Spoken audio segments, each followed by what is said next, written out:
Hello there. It's the chairman of the United States Department of Nerds, where we are for the people, by the people, and of the people.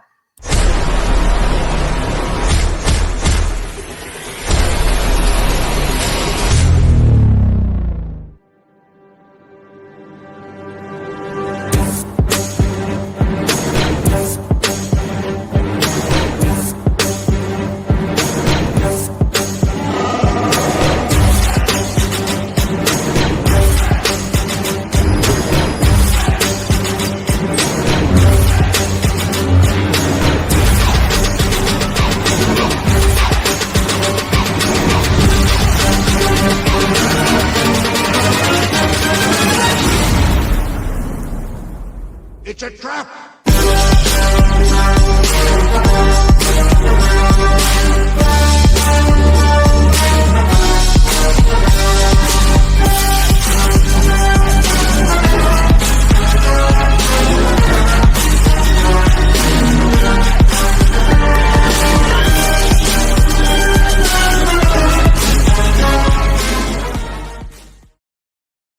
What is up, everybody, and welcome to my third episode of USDN Shorts for 2025.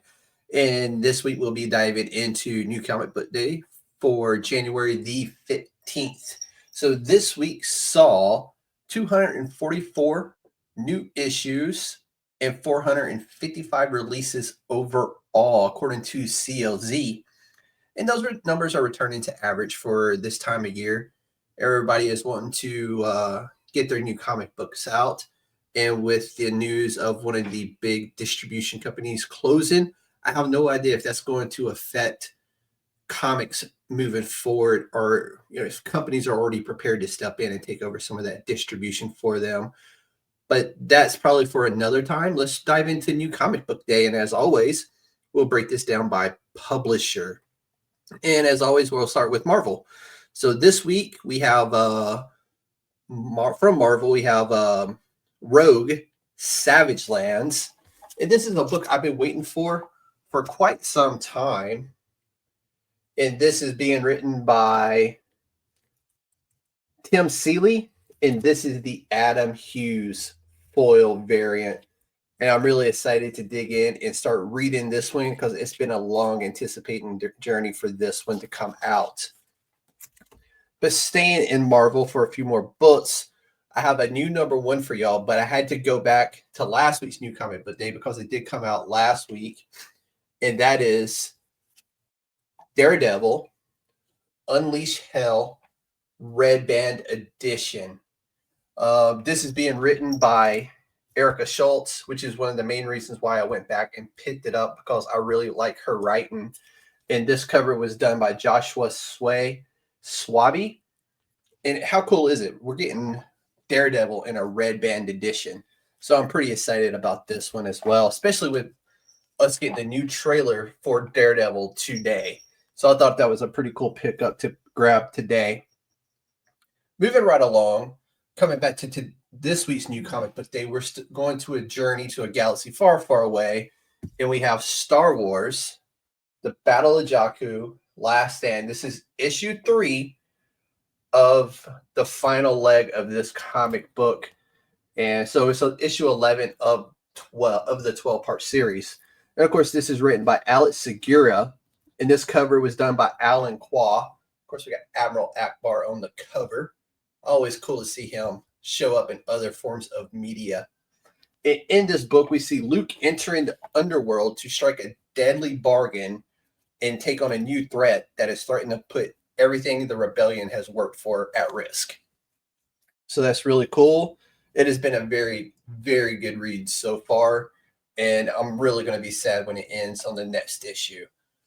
But let's jump over to DC. I have a couple of DC titles this week, and we're going to start that with another book being written by Alex Segura, and that is The Question, All Along the Watchtower. And this cover is by C.N. Tormey, and John Romita Jr. did the colors on this book, and that's a really cool cover.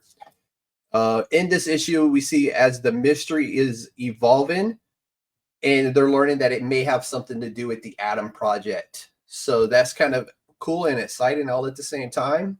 If you know what the Atom Project is, I'm not going to dive into that here. I'll let you do the research yourself on that one. But going right along, we're going to a Vertigo title from DC. And this one, to be fair, it takes forever for this book to come out. And anytime it comes out, of course, I'm going to pick it up. And that is The Nice House by the Sea. And of course, this is written by James Tynion IV. I'm a huge, huge Tynion fan. So I always fanboy over his stuff. But the Nice House by the Sea. And this cover, we had covers by, Alvaro Martinez Bueno and Ian Bertram right here. And yeah, I can't say enough about it. It's Tynion. The writing is phenomenal. If you get a chance to pick up some of these to read, I highly recommend you do it. So we're going to go over to Dynamite real quick. They have a new title out. It's called Altered States Purgatory. It is more of a adult book, but in this book we see that a group of friends are going to the beach as high school has just ended for them, and they find themselves being targeted by a unholy creature as part of a satanic ritual. I don't want to show too much. It's not nudity or anything, but I'll keep it PG-13. But this is looking to be a really cool book if you're into the darker horror stuff. So now we're going to jump over to Image. And if we've made it this far into it and we're on Image, that means I'm almost done because I always say Image for last. And for this book, we have to go all the way back to the week of Christmas. I originally didn't pick it up. I don't know why, but I started seeing it online and everybody was talking and saying really great things about this book. So I had to go pick it up, and it is called Dust to Dust. It's written by J.G. Jones, and this cover was done. It's actually J.G. Jones's cover as well. And this is his first suspense comic book. And Phil Brown is co-writing this series with him, and it takes place during the Dust Bowl in the panhandle of Oklahoma, where a sheriff finds himself teaming up with a photojournalist to try to stop a serial killer. So Dust to Dust, everybody. I'm really excited to actually sit down and read this one because, like I said, I did miss it, and it came out the week of Christmas. But as things go, sometimes you start hearing lots of great things about something. You have to go pick it up for yourself and to give it a read. But of course, we're staying in Image. And next up, we have Luana Vecchio's Doll Parts, A Lovesick Tale, issue 2. And the first one was a really good read. Yeah, it's all pink, but the story is phenomenal in this one. And we find our protagonists, and adolescence is in full swing for her. So she's all about boys, horror movies, and there's dangers lurking around every corner for her. But highly recommend this book. It has been good so far. Let's jump over to some Scotty Young and I Hate Fairyland. This is Happy Endgame, part 4 of 5. It's just been a really fun title, guys. I'm not going to lie. I enjoy this work. I've been following it since the beginning. And yeah, it's just been a really fun book. The main character, her name is Gert. And in here, we see Gert and the Fairyland forces are outnumbered, and things are threatening Fairyland. So it's a really fun read. And of course, the alternate cover is called Fuck Fairyland, and the regular one is called I Hate Fairyland. It's a really fun series, not to be taken too seriously, but Scotty Young and Brett Bean is doing the art on this book. It's really good. It's really fun. It doesn't take itself seriously. Highly recommend you pick this up. Coming up next, I have a new #1 for y'all, and it is called The Horizon Experiment Finders Keepers. It is written by Vita Ayala, and the covers are by Scott Partridge and Tula Latoy. And I'm really liking Tula's artwork. It is phenomenal. I've gotten a few of her books now, and her work is absolutely amazing. But in this book, it's kind of like a reverse Indiana Jones. They're actually stealing from museums and returning artifacts back to the cultures they belong to. And I'm actually really excited to jump into this and give it a read because I think the concept of this book is really, really cool. But let's jump over to the Spawn universe now, and we're going to start Spawn universe with Gunslinger Spawn, issue number 39. And Todd McFarlane is back on the writing duties on this one right now. And if Todd's writing it, you know, there's a lot of love and care put into the book, especially when it comes to Spawn. So we have Gunslinger Spawn, issue 39. We have covers by Javi Fernandez and Don Aguilo. And of course, the art inside these books this time around is by Britt Booth, who's a phenomenal artist. And we're talking, that's an all-star team right there, guys.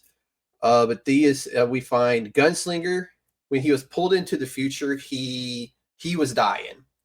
And to save himself, he took the body of a hitman named Javier.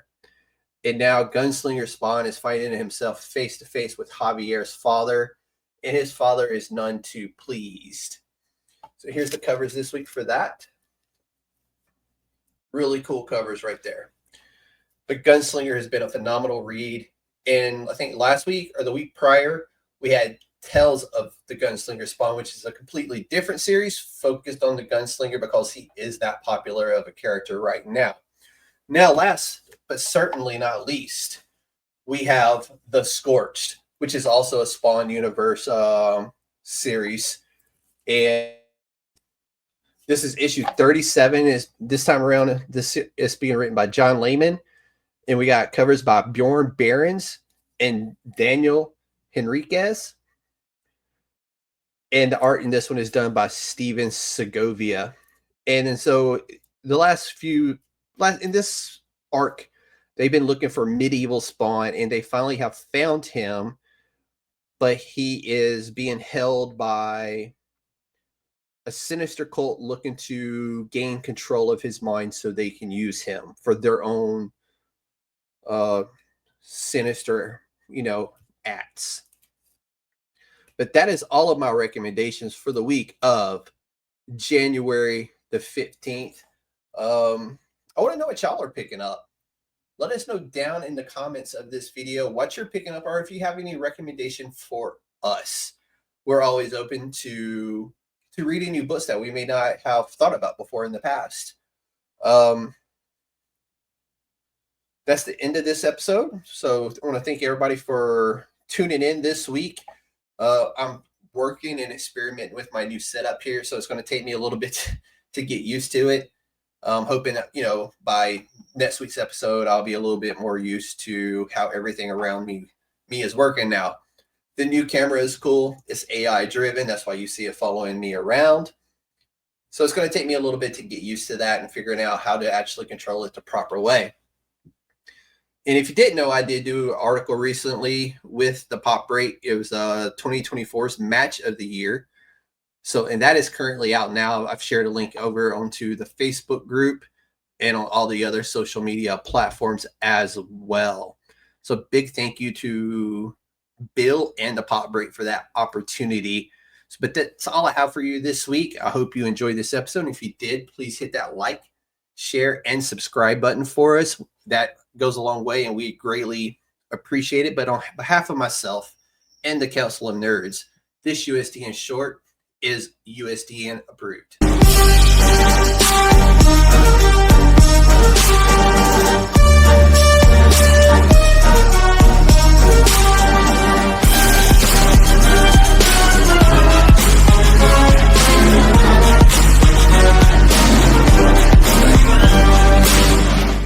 It's a trap!